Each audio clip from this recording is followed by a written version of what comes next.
Një lloj koordinimi të jetë me Brukselin. Mund këtë ta përdor.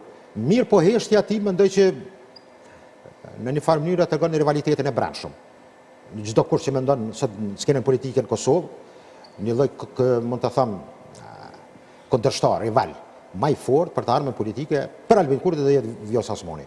Pajtojmë as pajtojmë këtë drejtim, mendoj që ata ishin bashkë. Politikë shkurrëzimet bën shpejt.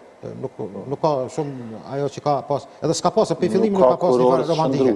Jo, s'ka qëndrueshme. Dhe mendoj që është po që tepër e kaluar atyre dyve në kupton që lehtësisht mund ta lëshojnë njëri tjetrin. Lehtëson, por ajo që është kapitale për bordin e paqes, mendoj që na ka pri fati, ndoshta jo që kem kapacitete, thon drejtën kështu. Nuk jem shtë që kem ekonomi të fort, kem territor, kem popullsi, jem në një vend që kem ato me çapo diun, por mendoj që për momentin e kohës është ditur të shfrytëzohet ky momentum dhe nuk e besoj që kjo ma tepër i bën derë Kosovës. Në aspektin politik, Vjosa Osmani